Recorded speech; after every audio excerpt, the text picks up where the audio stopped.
সুপ্রিয় সহকর্মী, সুপ্রিয় ছাত্রছাত্রীবৃন্দ, সবাইকে নববর্ষের শুভেচ্ছা। আজকে যোগজীকরণ সম্পর্কে, যোগজীকরণের বেসিকের উপর একটি ক্লাস নিতে যাচ্ছি আমি। তো যোগজীকরণের যে শিকনফলগুলি হচ্ছে অনির্দিষ্ট যোগজীকরণ, ইনডেফিনিট ইন্টিগ্রাল, প্রতিঅন্তরজ, অ্যান্টিডেরিভেটিভ, সমাকলন ধ্রুবক বা যোগজীকরণ ধ্রুবক, কনস্ট্যান্ট অফ ইন্টিগ্রেশন, নির্দিষ্ট যোগজীকরণ সম্পর্কিত মৌলিক উপপাদ্য, ফান্ডামেন্টাল থিওরেম অফ ইন্টিগ্রালস। এরপর হচ্ছে নির্দিষ্ট যোগজীকরণ, যোগজ ব্যবহার করে ক্ষেত্রফল, area by using definite integrals. তো এই যোগজীকরণ বোঝার আগে তোমাদের অন্তরীকরণ সম্পর্কে ধারণা থাকতে হবে। আমরা ddx অফ 1 সমান কি জানি? 0। 1 কে অন্তরীকরণ করলে 0 পাই। এটার অর্থ হচ্ছে আমার এই যে 1 y equals to 1, এটা হলো আমার function. ddx of 1 equals to 0, এটার অর্থ হচ্ছে y equals to 1 রেখাটা ঢাল 0, রেখাটা x অক্ষের সমান্তরাল, তাই রেখাটার ঢাল হচ্ছে 0। এখন এই রেখাটা x অক্ষের সমান্তরাল, তাহলে m equals to tan 0 degree equals to 0। এটা আমরা ত্রিকোণমিতির সাহায্যে এই রেখাটার ঢাল বের করলাম। এখন অন্তরীকরণের সাহায্যে ddx of 1 equals to 0, তাহলে y equals to 1 রেখাটার ঢাল বোঝানো হচ্ছে এটা। এখন এই 0 কে যদি আমরা অ্যান্টিডেরিভেটিভ করি, এটা হচ্ছে ডেরিভেটিভ, এটা হচ্ছে অ্যান্টিডেরিভেটিভ, তাহলে 1 আসতে পারে, 1 আসবে। 0 কে অ্যান্টিডেরিভেটিভ করলে আসবে 1। এবার আমরা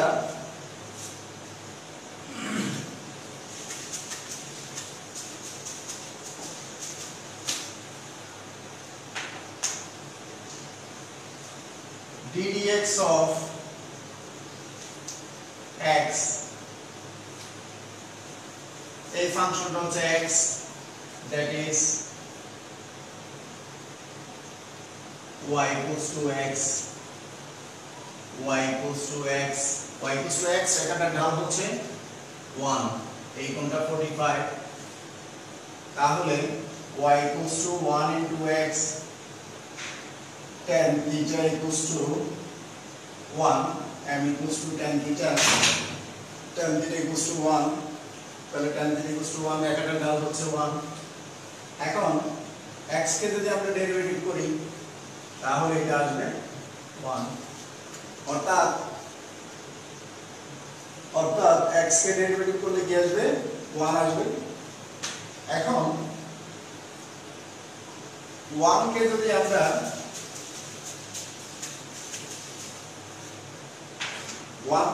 অ্যান্টিডেরিভেটিভ করি, এটা হচ্ছে অ্যান্টিডেরিভেটিভ, 1 কে যদি অ্যান্টিডেরিভেটিভ করি, তাহলে এটা হচ্ছে আমাদের long s sin of integration এটা আমাদের ইন্ট্রোডিউস করেছে লিবনিজ। 1 কে যখন আমরা ডেরিভেটিভ করব আসবে x,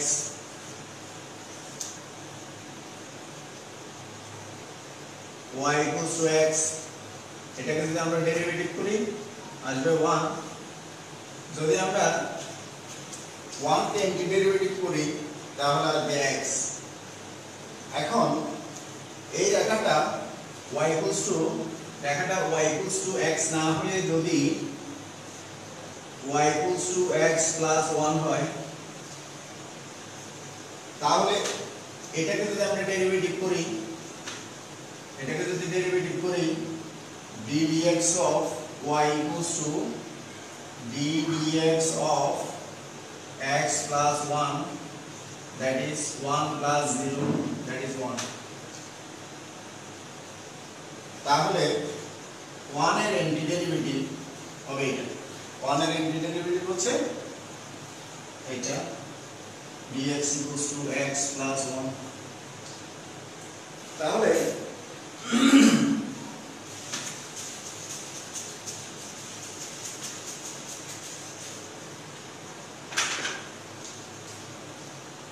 1 এর অ্যান্টিডেরিভেটিভ একবার পাইলাম x, আবার 1 এর অ্যান্টিডেরিভেটিভ পাইছি x plus 1।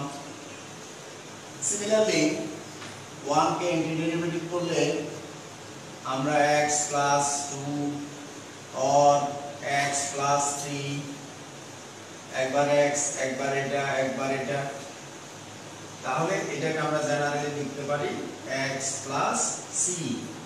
এখানে c টা হচ্ছে সমাকলনের ধ্রুবক, এই যে সমাকলনের ধ্রুবক। তাহলে 1 এর অ্যান্টিডেরিভেটিভ x ও হতে পারে, x plus 1 ও হতে পারে, x plus 2 ও হতে পারে। এই সবগুলোকে আমরা জেনারেলি লিখতে পারি x plus c। অর্থাৎ 1 এর অ্যান্টিডেরিভেটিভ দ্বারা এক গুচ্ছ সরলরেখা বোঝায়, এক গুচ্ছ রেখা বোঝায় 1 এর অ্যান্টিডেরিভেটিভ দ্বারা।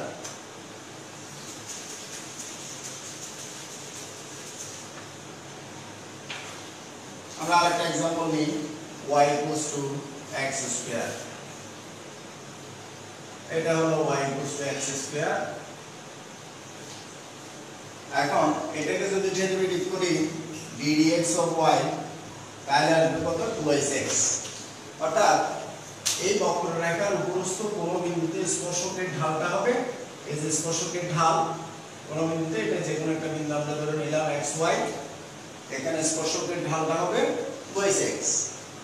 এখন এটা যদি একবার উপর উঠে যায়, এটা যদি x স্কয়ার প্লাস 1 হয়, অর্থাৎ y equals to যদি এটা হয় তাহলে y equals to x square plus 1, এটাকে ডেরিভেটিভ করলে আসবে 2x। সিমিলারলি এটাকে যদি একবার নিচে নিয়ে আসি, আমরা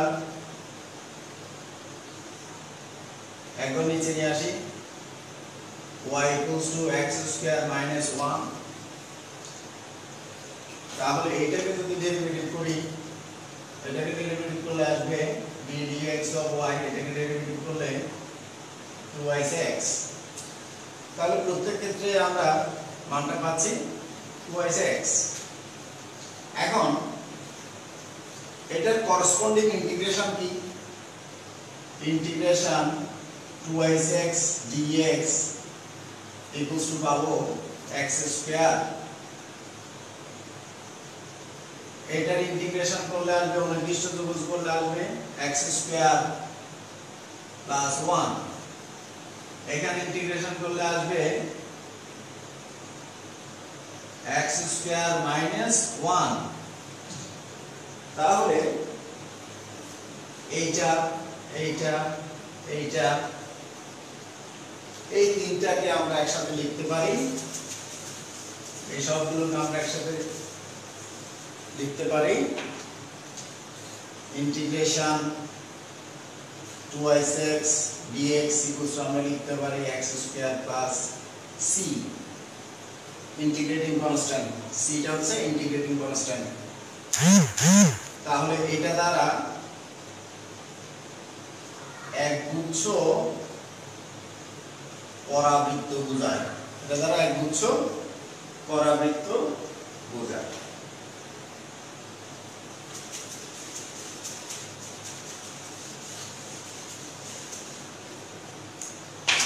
তাহলে অনির্দিষ্ট যোগজটা কি? Integration f of x dx। f of x ফাংশনটা এই হলো আমার f of x একটা ফাংশন, এটা অনির্দিষ্ট যোগজটা হচ্ছে x এর আরেকটা ফাংশন প্লাস c, অর্থাৎ এই f of x এর প্রতি অন্তরজ হচ্ছে এইটা, f of x এর প্রতি অন্তরজ হচ্ছে এটা, আর f of x plus c এটার অন্তরজ হচ্ছে এইটা। কারণ কনস্ট্যান্টকে ডেরিভেটিভ করলে আমরা কি জিরো পাচ্ছি, এটার প্রতি অন্তরজ এটা, তাহলে এইটার অন্তরজ হচ্ছে এটা। তাহলে আমরা এখান থেকে শিখলাম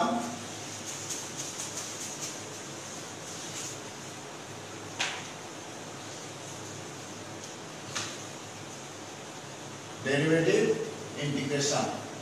ডেরিভেটিভ একটা ফাংশনকে ডেরিভেটিভ করলে f of x, এটাকে ডেরিভেটিভ করলে আমরা পাচ্ছি কি, এটাকে ডেরিভেটিভ করলে পাচ্ছি, এটাকে ডেরিভেটিভ করলে যে ফাংশনটা পাই সেটাকে যদি আমরা ইন্টিগ্রেশন করি অর্থাৎ f of x plus c পাই, এটাকে যদি আমরা ডেরিভেটিভ করি যেটা পাবো এটা পাবো, এটাকে যদি আমরা ইন্টিগ্রেশন করি আবার এটা চলে আসবে, অর্থাৎ এটাকে এই ফাংশনটাকে ডেরিভেটিভ করলে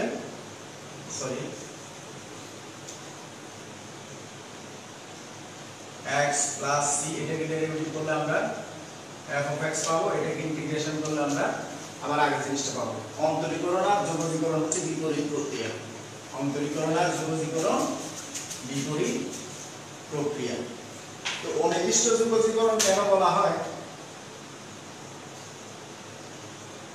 এই যে আমার ইন্টিগ্রেশন, এখানে কোনো লিমিট নাই, অর্থাৎ এখানে যদি লোয়ার লিমিট আর আপার লিমিট থাকে, অর্থাৎ ফাংশনটা কোনো নির্দিষ্ট ব্যবধির ভিতরে সীমাবদ্ধ না, সেই কারণে এখানে ফাংশনটা নির্দিষ্ট কোনো ব্যবধির মধ্যে সীমাবদ্ধ না, তাই এটাকে বলা হয় অনির্দিষ্ট যোগজীকরণ।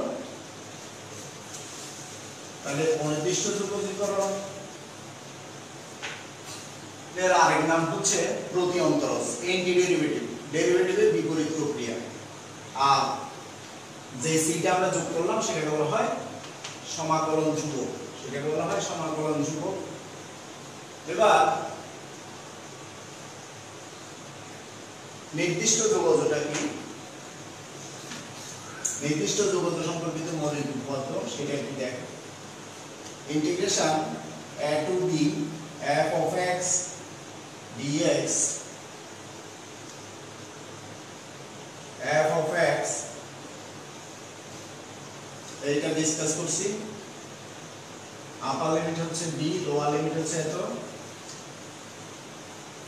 এখন এখানে f of b, একবার b বসাবো আপার লিমিট, বিয়োগ f of a।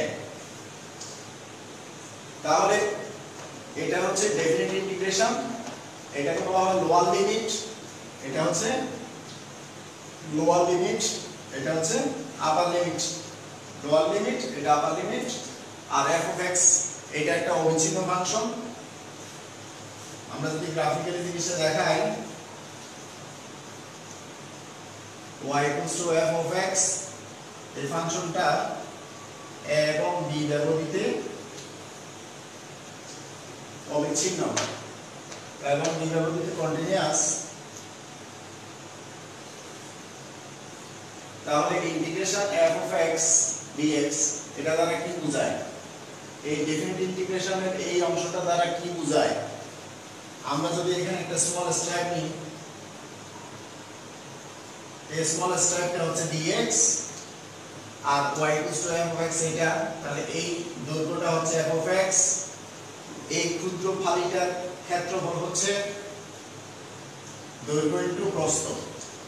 এরকম a থেকে b ব্যবধির ভিতরে অসংখ্য ক্ষুদ্র ক্ষুদ্র অংশের ক্ষেত্রফলের সমষ্টিটা হচ্ছে এই ক্ষেত্রফলটা বোঝায়। তাহলে নির্দিষ্ট যোগফল সম্পর্কিত যে মৌলিক উপপাদ্য সেটা হচ্ছে এটাই। এখানে যেটাকে আমরা ইন্টিগ্রেশন করি সেটাকে বলা হয় ইন্টিগ্র্যান্ড, এই জিনিসটাকে বলা হয় ইন্টিগ্র্যান্ড। আর dx টা কি? dx টা হচ্ছে x অ্যাক্সিস বরাবর, dx tends to 0, x Axis বরাবর ক্ষুদ্রাতি ক্ষুদ্র দৈর্ঘ্য, এটাই হচ্ছে আমার dx। তাহলে এটা দৈর্ঘ্য এটা প্রস্থ হলে এই ক্ষুদ্র অংশটার ক্ষেত্রফল। এখন এটাকে যদি আমরা অসংখ্য ভাগে ভাগ করি, এরকম অসংখ্য ভাগের সমষ্টিটা দ্বারা এই আবদ্ধ ক্ষেত্রের ক্ষেত্রফলটা বোঝাবে। এই রেখাটা হচ্ছে x = b, এটা হলো x = a, আর x অক্ষের সমীকরণ হচ্ছে y = 0। অর্থাৎ এটা দ্বারা বোঝায় x = a সরলরেখা, x = b সরলরেখা, y = f of x বক্ররেখা এবং x অক্ষ দ্বারা আবদ্ধ ক্ষেত্রের ক্ষেত্রফল বোঝায়। এটাকে বলা হয় ফান্ডামেন্টাল থিওরেম অফ ক্যালকুলাস অথবা ফান্ডামেন্টাল থিওরেম অফ ইন্টিগ্রালস, নির্দিষ্ট যোগজ সম্পর্কিত মৌলিক উপপাদ্য।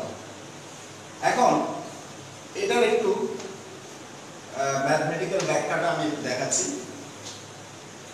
তো নির্দিষ্ট যোগজীকরণ সম্পর্কিত মৌলিক উপপাদ্য হচ্ছে এটা।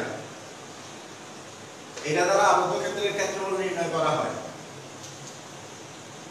নির্দিষ্ট যোগজ ব্যবহার করে ক্ষেত্রফল আমরা নির্ণয় করতে পারি। এখন এই ফর্মুলাটার একটু এক্সপ্লেনেশনটা, এই ফর্মুলাটা কিভাবে আসলো সেটা অনেক ধরনের ব্যাখ্যা আছে, আমি একটি ব্যাখ্যা দেখাই।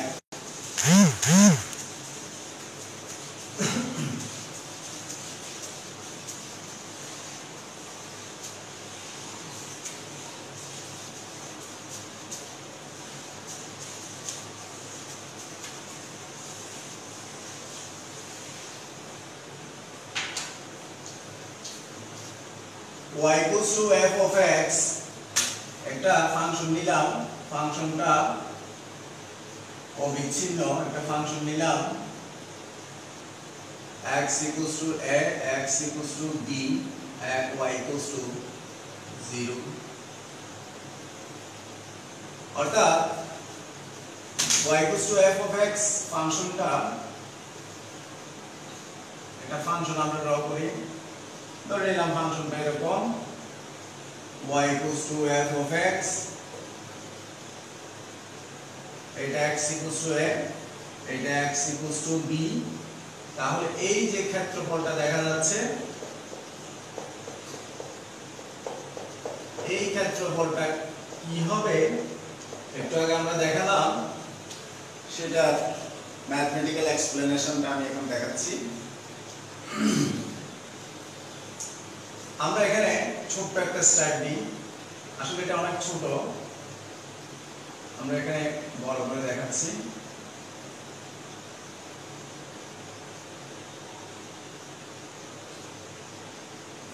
এটা x equals to a, ফাংশনটা হচ্ছে f of x, তাহলে এই পয়েন্টটা হবে a f of a, এই পয়েন্টটা হবে b f of b।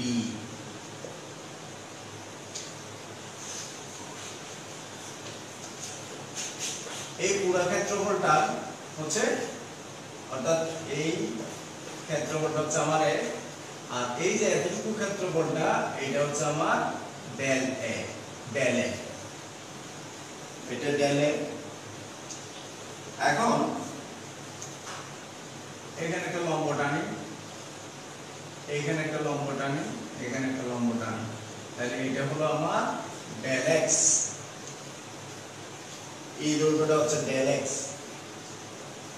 এইটা হচ্ছে আমার, এখানে একটা পয়েন্ট নেই, এটা হচ্ছে পয়েন্টটা হলো আমার কি x y, অর্থাৎ এতটুকু হচ্ছে x, এতটুকু হচ্ছে x, এতটুকু হচ্ছে y। এটা y হলে এটা আমার y, তাহলে y অ্যাক্সিস বরাবর ক্ষুদ্রাতিক্ষুদ্র বৃদ্ধি এটা হচ্ছে ডেল y, এটা ডেল y। এই যে এতটুকু, এখান থেকে এতটুকু, এটা হচ্ছে ডেল y, এটা হচ্ছে ডেল x। তাহলে চিত্র হতে আমরা কি পাই? এই যে ক্ষেত্রফলটা, অর্থাৎ এই ক্ষেত্রফলটা হচ্ছে এই ক্ষেত্রফলটা, এই যে এই আকারের এই ক্ষেত্রফলটা একটু বড়,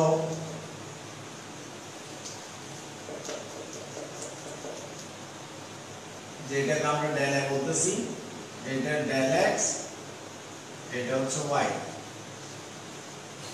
এই ক্ষেত্রফলটা থেকে এই ক্ষেত্রফলটা, এই যে ডটের এরিয়াটা এটা বড়, এটা থেকে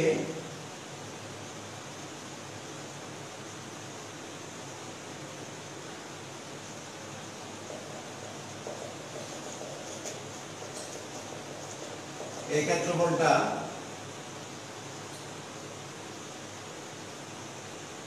আরো বড়। কারণ এই ক্ষেত্রফলটা থেকে এই ক্ষেত্রফলটা বড়, সেটা থেকে এটা আরেকটু বড়। এটা দেখতে পাচ্ছ, এই পুরো ক্ষেত্রফলটা সবথেকে বড়। তাহলে এটা একটা আয়তক্ষেত্র, এই আয়তক্ষেত্রের এটা আয়তক্ষেত্র, দৈর্ঘ্য হচ্ছে y, প্রস্থ হচ্ছে ডেল x। তাহলে এই আয়তক্ষেত্রের ক্ষেত্রফলটা হবে, এই আয়তক্ষেত্রের ক্ষেত্রফলটা হবে y del x less than, এই ক্ষেত্রফলটা হচ্ছে ডেল a লেস দেন, যেহেতু এখানে প্রস্থ এতটুকু, দৈর্ঘ্য একদিকে এতটুকু, একদিকে এতটুকু, তাই এটাকে দৈর্ঘ্য ইনটু প্রস্থ আকারে লেখা যাচ্ছে না। আর এই ক্ষেত্রফলটা হবে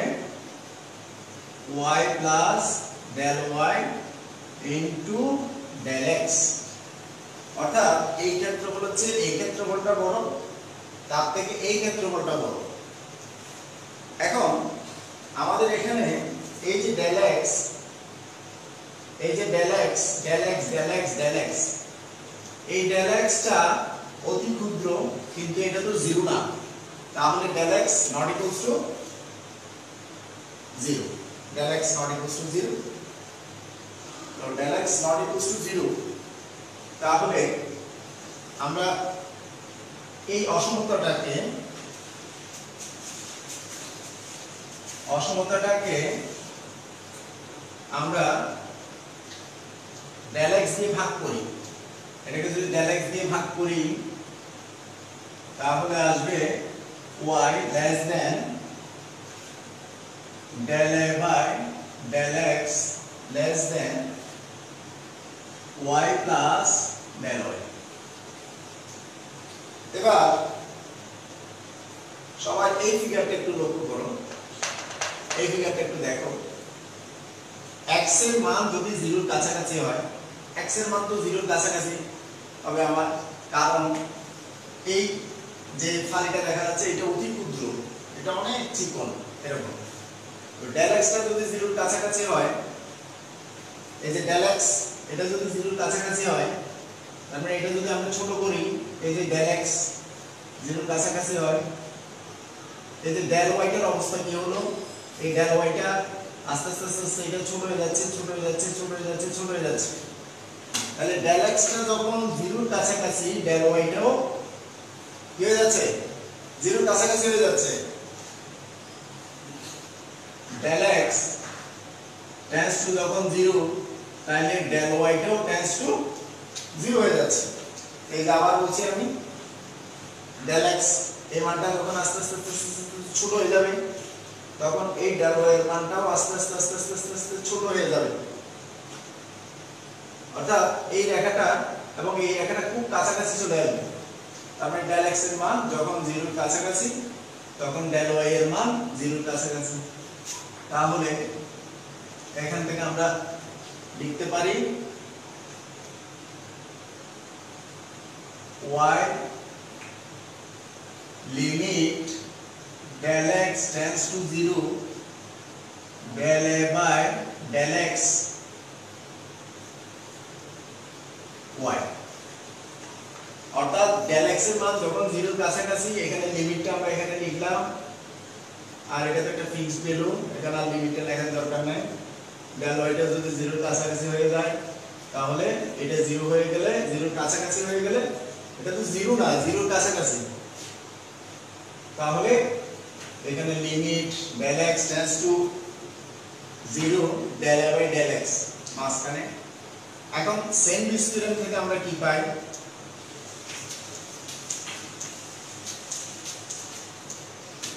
এখন স্যান্ডউইচ থিওরেম হতে স্যান্ডউইচ থিওরেম থেকে কি পাই একটা ফাংশনের লিমিটিং ভ্যালু একবার বলছি y থেকে বড় আবার বলছি y থেকে ছোট তাহলে স্যান্ডউইচ থিওরেম থেকে আমরা বলতে পারি স্যান্ডউইচ থিওরেম এখানে ইউজ করলে এটাকে স্যান্ডউইচ থিওরেম কেন বলা হচ্ছে স্যান্ডউইচে এই যে দুইটি পাউরুটি থাকে বা মাঝখানে যে যেটা খায় সেটা থাকে আর দুইটাকে একসাথে করে একটা স্যান্ডউইচ তৈরি করা হয় তাই এটাকে স্যান্ডউইচ থিওরেম বলে এটাকে পিঞ্চিং থিওরেম বলে পিঞ্চিং মানে হলো চিমটা কাটা এই যে চিমটা কাটলাম একটা হয়ে গেল পিঞ্চিং থিওরেম অথবা স্পেস থিওরেম বলে স্পেস থিওরেম মানে এখানে y এইটার লিমিটিং ভ্যালুটা হচ্ছে y তাহলে স্যান্ডউইচ থিওরেম অনুযায়ী আমরা বলতে পারি limit del x tends to 0 del a by del x equals to y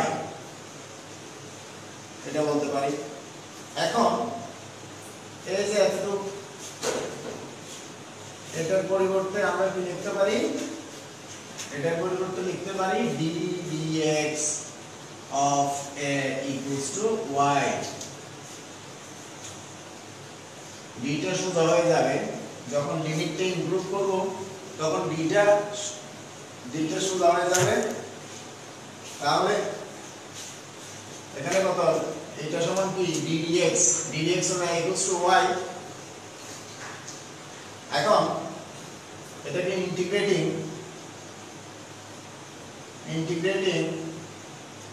এটাকে ইন্টিগ্রেশন করলে আসবে integration dA equals to integration y dx তো এর লোয়ার লিমিট এতটুকুতে 0 আর এতটুকুতে যদি আমরা এ ধরি আর এখানে y সমান আমার কি y সমান f of x dx তাহলে x এর লোয়ার লিমিট হচ্ছে a upper limit d y equals to this তাহলে এটাকে যদি আমরা ইন্টিগ্রেট করি এই জিনিসটাকে যদি ইন্টিগ্রেট করি তাহলে এটা আসবে y equals to f of x সেটা বসিয়ে দিলাম কারণ আমাদের ফাংশনটা হচ্ছে y equals to f of x x এর লোয়ার লিমিট এত আপার লিমিট এত এখন এইখান থেকে আমরা বলতে পারি এইখান থেকে আমরা আসলাম কি এটা সমান বলতে পারি এটা সমান f of x অর্থাৎ x ফাংশনটার প্রতি অন্তরজ ক্যাপিটাল f of x এটা x এর আরেকটি ফাংশন x এর লোয়ার লিমিট হচ্ছে আপার লিমিট b লোয়ার লিমিট এত তাহলে f of b minus f of a এটা দ্বারা কি বোঝায় এই যে এটা দ্বারা কি বোঝায় x equals to b এবং x equals to a বিন্দুতে প্রতি অন্তরজের পার্থক্য বোঝায় এই প্রতি অন্তরজের পার্থক্য মানে হচ্ছে x equals to a x equals to b y equals to f of x এবং x অক্ষ দ্বারা আবদ্ধ ক্ষেত্রের ক্ষেত্রফল এটাকে ক্যালকুলাসের মৌলিক উপপাদ্য অথবা যোগজীকরণের মৌলিক উপপাদ্য বলে ফান্ডামেন্টাল থিওরেম অফ ক্যালকুলাস তাহলে আমরা ফাইনালি পেলাম কি area equals to integration a to b f of x dx equals to this, এটাকে বলা হয় ক্যালকুলাসের মৌলিক উপপাদ্য, যার দ্বারা কি বোঝায় x equals to a, x equals to b, y equals to f of x, y equals to 0, অর্থাৎ x অক্ষ দ্বারা আবদ্ধ ক্ষেত্রফল, এই পুরো অংশটার ক্ষেত্রফল বোঝায়। তাহলে এর অর্থটা কি? অর্থটা কি দাঁড়ালো? এটা del x = 0, এরকম অসংখ্য ক্ষুদ্র ক্ষুদ্র ক্ষুদ্র অংশের এই যে ক্ষেত্রফল, ইন্টিগ্রেশন মানে হচ্ছে সমষ্টি, ইন্টিগ্রেশন এটা আসছে সামেশন থেকে, এই চিহ্নটা হচ্ছে লং s, এই চিহ্নটা কি লং s, এটা ইন্ট্রোডিউস করছে কে? লিবনিজ ইন্ট্রোডিউস করছে, ক্যালকুলাসের আবিষ্কারক নিউটন এবং লিবনিজ দুজনে। এটা লং s, এটা সামেশন থেকে আসছে। নির্দিষ্ট ব্যবধির ভিতরে ক্ষুদ্র ক্ষুদ্র অসংখ্য অংশের ক্ষেত্রফলের সমষ্টিটাই হচ্ছে ইন্টিগ্রেশন। তাহলে সামেশন আর ইন্টিগ্রেশনের মধ্যে পার্থক্য কি? সামেশন অর্থ হচ্ছে বিচ্ছিন্ন কতগুলো জিনিসের যোগফল, কিন্তু ইন্টিগ্রেশন দ্বারা বোঝানো হচ্ছে একটি নির্দিষ্ট ব্যবধির ভিতরে, একটি নির্দিষ্ট ইন্টারভ্যালের ভিতরে আবদ্ধ ক্ষেত্রের ক্ষেত্রফল। এই ফর্মুলাটা ইউজ করে আবদ্ধ ক্ষেত্রের ক্ষেত্রফল নির্ণয় করতে পারি। এখন আমি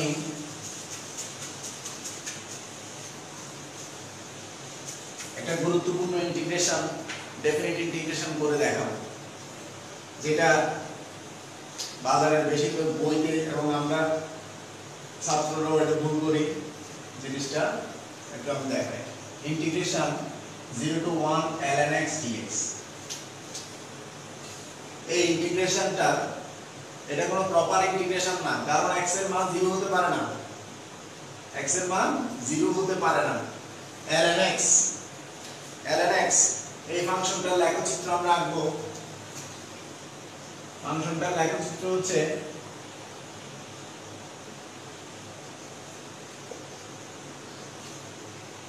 এই পয়েন্টটা 1 0, এটা লগারিদমিক ফাংশন। এই লগারিদমিক ফাংশনের ডোমেইন হচ্ছে 0 টু ইনফিনিটি, 0 হবে না, এটা ডোমেইন হচ্ছে কি 0 to infinity, dom f equals to 0 to infinity, আর রেঞ্জ হচ্ছে কি, রেঞ্জ হচ্ছে r, ফাংশনটার রেঞ্জ।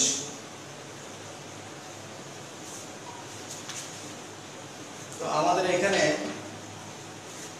ইন্টিগ্রেশন 0 to 1 অর্থাৎ 0 থেকে 1 এর ভিতরে এই ক্ষেত্রফলটা বোঝাইছে। এখন এই লেখচিত্রটা তো আমার y অক্ষকে কি করে না, ছেদ করে না অথবা স্পর্শ করে না, তাহলে এদিকে খোলা না, এদিকে যেহেতু ওপেন, তাহলে এটা প্রপার ইন্টিগ্রেশন দিয়ে আমরা করতে পারবো না। ইন্টিগ্রেশনটা করার সিস্টেমটা কি রকম? এটা ইন্টিগ্রেশন u এর ফর্মুলা, তাহলে ইন্টিগ্রেশন ln x এই ফর্মুলাটা আমরা সবাই জানি। এটা ইন্টিগ্রেশন ln x সরাসরি ফর্মুলা ইউজ করতে পারি, অথবা u এর ফর্মুলা করলে ln x কে u ধরবো, 1 কে v ধরবো, তাহলে এটাকে ইন্টিগ্রেশন করলে আসবে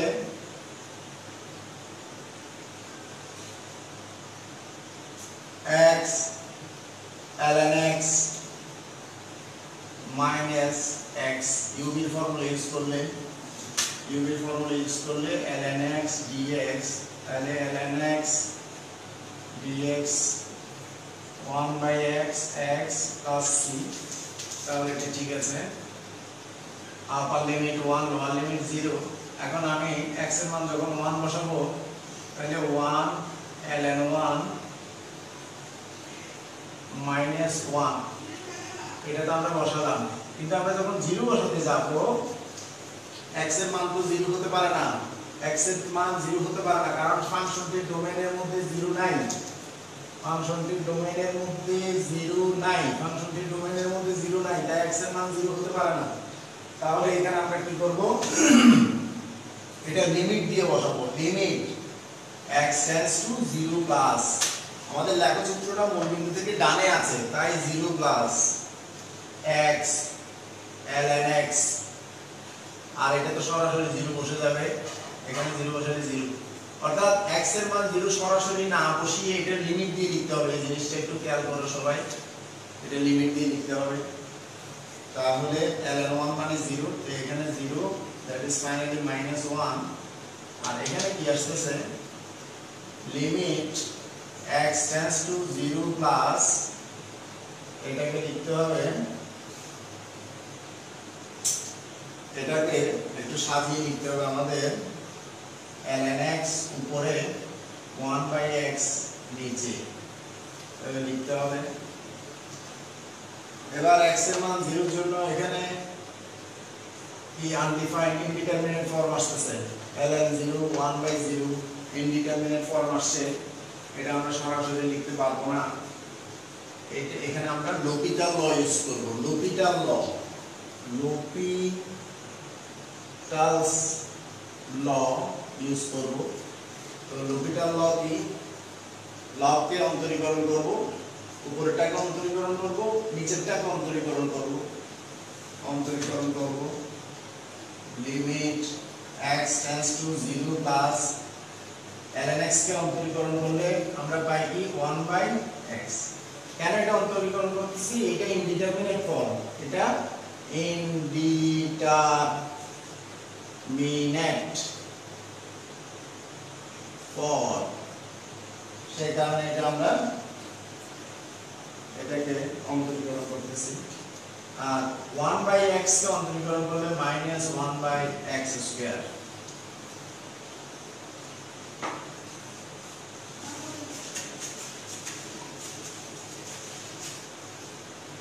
এখন এটা সিম্পলিফাই করলে -1 minus limit x tends to 0 plus, এখানে আসবে -x, তো x এর মান 0 প্লাস মাইনাস বসালে এই মানটা কি হয়ে যাচ্ছে আমার, এটা 0 হয়ে যাচ্ছে, দ্যাট ইজ -1।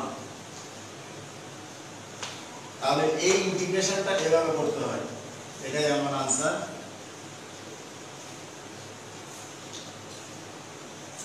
এই ইন্টিগ্রেশনটা তোমরা এই জায়গাটা খেয়াল করো,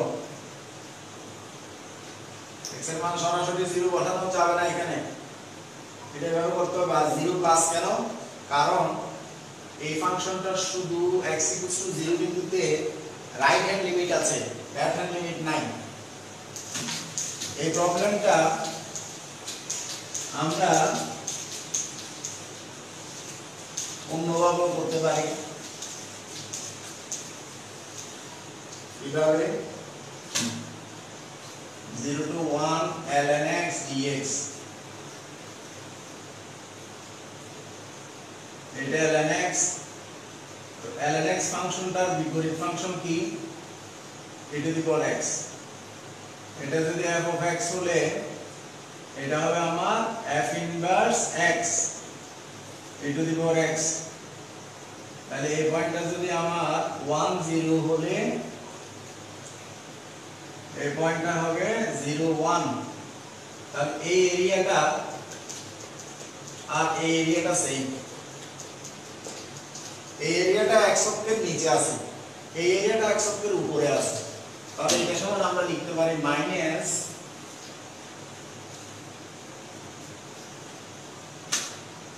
এখানে লেখচিত্রটা -ইনফিনিটি পর্যন্ত বিস্তৃত, লোয়ার লিমিট -ইনফিনিটি,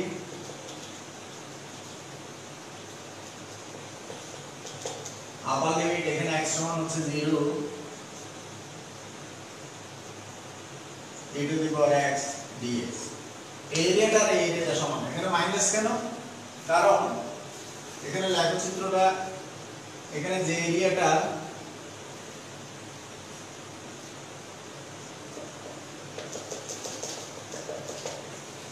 এরিয়াটা যদি পজিটিভ হলে এটা হবে নেগেটিভ, কারণ এটা x অক্ষের নিচে আছে আর এটা x অক্ষের উপরে, তাহলে এইখানে যে রেজাল্টটা আসবে এখানে সেম রেজাল্ট আসবে। মাইনাসটা কেন দিয়েছি আবার বলছি, এখানে যেহেতু এটা পজিটিভ এরিয়া হলে এটা নেগেটিভ, এটা নেগেটিভ হলে এটা পজিটিভ। আর e to the power x কেন, ln x ফাংশনটার বিপরীত ফাংশন হচ্ছে e to the power x, এটা সবারই জানা আছে, আমরা ফাংশনের চ্যাপ্টারে এগুলো পড়েছি। তো এখন এটাকে e to the power x তে ইন্টিগ্রেশন করলে e to the power x 0 minus infinity e to the power 0 minus e to the power minus infinity minus e to the power 0 মানে হলো 1 এটা সমান হলো 0 কেন 0 1 by e to the power infinity 1 কে যদি আমরা ইনফিনিটি দিয়ে ভাগ করি সামথিং বাই ইনফিনিটি মানে 1 কে ভেরি লার্জ পজিটিভ নাম্বার দিয়ে যদি আমরা ভাগ করি তাহলে রেজাল্টটা আমরা 0 লিখতে পারি দ্যাট ইজ আনসার ইজ -1 তাহলে আমরা কি শিখলাম যোগজীকরণ করলাম অন্তরীকরণের বিপরীত প্রক্রিয়া তো ঠিক আছে আজকে ক্লাস এতটুকুই পরবর্তীতে আবার ক্লাস নিব ক্যালকুলাসের উপরে ক্লাস নিব গুড বাই ভালো থেকো